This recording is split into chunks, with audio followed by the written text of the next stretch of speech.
Yo, what's up mga chong? Ayan, for today's video, tutorial tayo how to remove the tape dito sa ating tupay. Ayan, nakatanggal ko na ng tupay natin. Tanggalin natin yung tape. Kailangan natin ng bulak or cotton and yung ating remover. Ayan, wafer tape remover. Kuha tayo ng ganito and lagayan natin dito sa part na may tape. Ayan, no? Ayan. Lagay natin ganyan. Ayan. Para dumikit yung cotton natin. No, yung purpose niyan, mga sir, is para ma-avoid na dumikit yung mga hair dito sa tape natin. Ayan. Ayan. Ganyan lang. Paikot. Ayan. Dikit ka ng dikit. Tap lang natin ganyan. Ayan. Ayan. Ayan.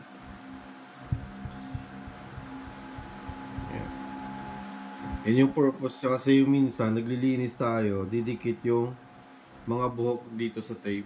Kaya ma-avoid natin yan. Na didikit ang buhok sa tape natin. Ayan. Ito nga pala ay Australia toupee. Australia type. Ayan. So, guys, may mga buhok na na-exist dito na lumulusot dito, pero okay lang yan, no problem yan. Hindi ko na tinatanggal kasi hati na pag tinanggal. Ayan, pagkatapos is lagyan natin ng remover. Yung sa akin is binababad ko to sa remover 20 to 30 minutes. Lagyan na natin ng remover yung ating tape dyan. Ayan, na may cotton.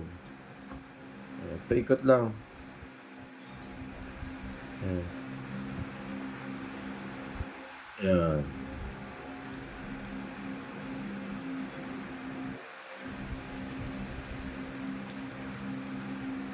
Yan.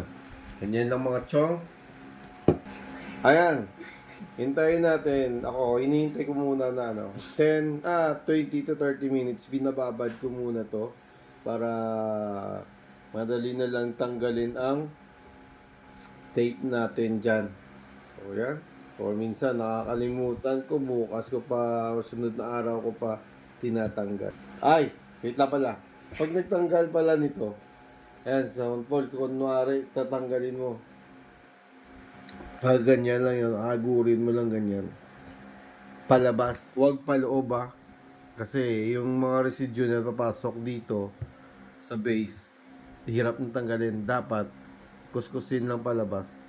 Tapos, or pwede nyong hilain yung tape, hilain na lang pag ganyan. Hilain. Ayan. 5 minutes ko lang binabad o 5 to 10 minutes.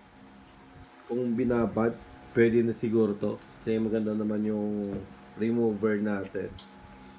Tsaka yung tape natin, okay naman. Yung ginagawa ko is,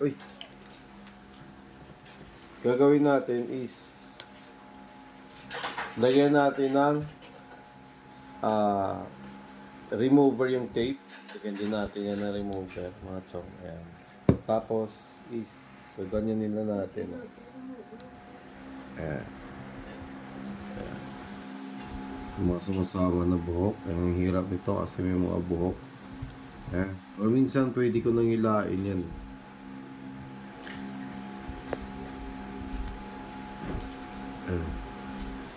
Ayan.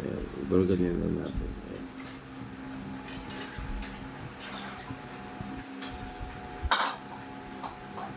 Ayan o. Ikot lang. Tatanggal lang yan yung tape dyan.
Ayan. Okay na mga sir. Tanggal na yung tape. Okay? So, ang susunod, ituturo natin is paano linisin ang ating tupay. Okay? Ay, continue tayo sa ating tutorial. Mga chong. Ayan. Ngayon, tanggalin natin yung mga residue niya na natira. Ayan, ganyan natin mga chong. So, wala nang residue. Napakaganda na tape na yon. Ayan. Napakalinis. Madaling tanggalin. Madaling linisin. Ayan. So, tanggal na. Ayan. Okay na mga chong. Ayan, oh. Wala nang ano sa ano natin. Oh.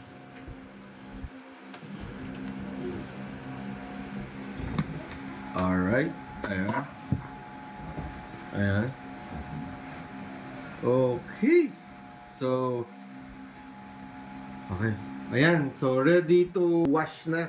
Hugasan natin to. And shampoo. Lagyan natin yung shampoo. Conditioner. And tinitreatment ko pa to para lalong gumanda yung buhok natin, mga chong. Ayan. Kailangan din natin pagandihin, palambutin. And so, kaya hugasan muna natin mga chong. Okay?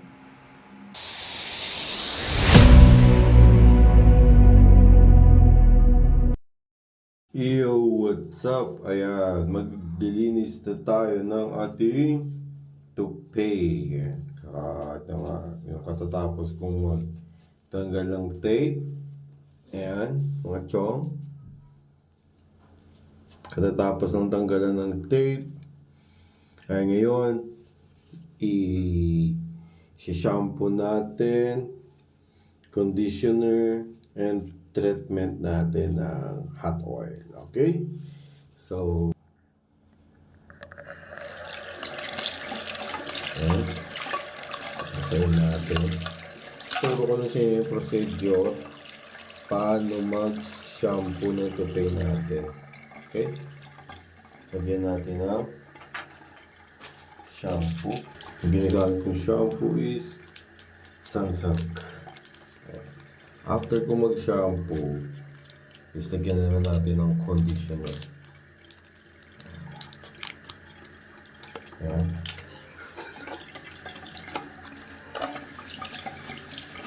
Ayan. Ganyan na guys. Shampoo natin. Ang tupay ko na ito is medyo luma nito eh. Ano na ito. Tapos, shampoo is suklay na natin mga chong. Suklay. Yung mga nabubuhol. Ayan, tanggalin na natin yung mamaya. Yung conditioner. Ayan.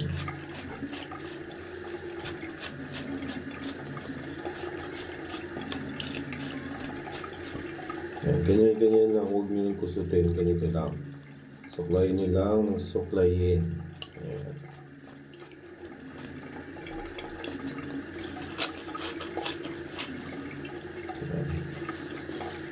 Tanggalin natin yung mga residue ng tape. Ayan.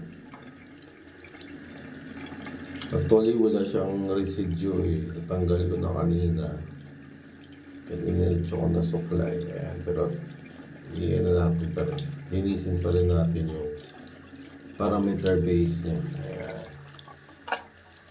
So, ginawan.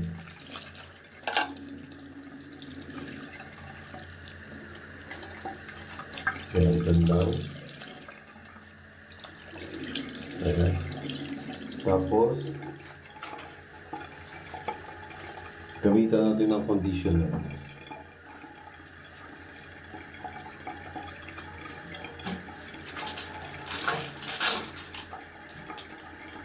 Ang ginagamit ko pala conditioner is keratin. Ayan. Vita keratin na black. Ito lang. Tapos, So ganito ayos na yung mga chong.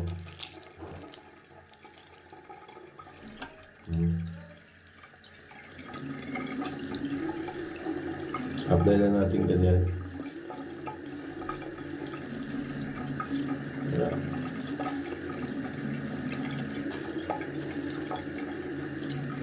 Tapos sapayin natin. Yan. Lalambot na yung mga buhol na bubuhol-buhol is lalambot yan. Tatanggal yung nabubuhol-buhol yan. Pasensya na lang kung medyo umiiko yung boses kasi nasa CR ako. Yan. Yan. Tatanggalin yung mga nabubuhol-buhol kasi yan. Yan. Huwag lang natin persahin mga chong yan dahil masisira yung tupay natin.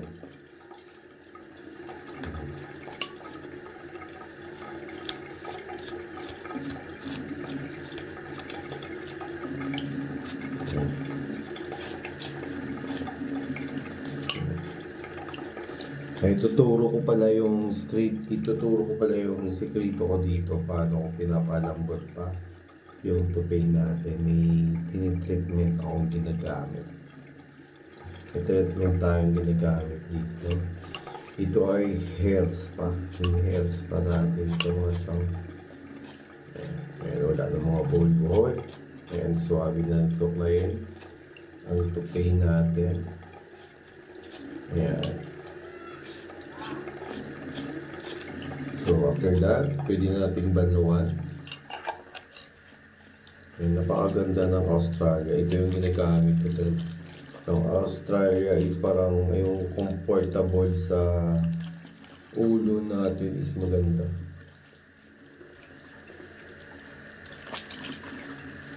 Lapit lang natin. Lapit na maubos.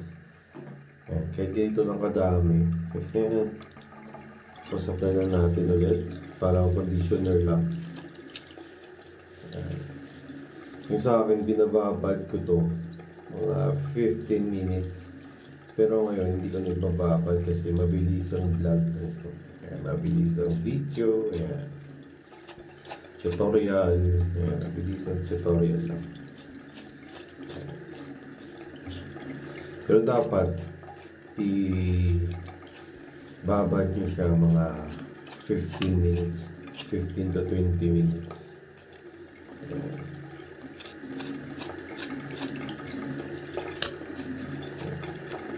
Mas maganda yung ganun, binababad yung on-treatment natin. Pwede din kahit nasa ulo, habang naliligo. Pwede nyo siyang i-treatment. Basta babad lang na 15 minutes tapos banlawan. Okay, guys, banlawan natin. Ayun, ganyan lang. Tapos niya, pinapatuyo ko na to. And may extra akong mga tupay. Kaya pinapatuyo ko lang normal na tuyo. Hindi ko na binoblower. Kasi pag binoblower natin yung tupay, palagi natin binoblower, araw-araw blower or time to time, nasisira din yung yung texture ng buhok. Ayan. Hindi magandang palaging binoblower. Okay, so yan na mga chong. Inis lang, suklay-suklay. And tap lang ng towel after para mabilis matuyo. And yan. Lagay na lang sa mannequin head or sa ano gustong patuyuin. Right? So, maraming salamat sa panonood. And sana may natutunan kayo sa video na to. And peace out.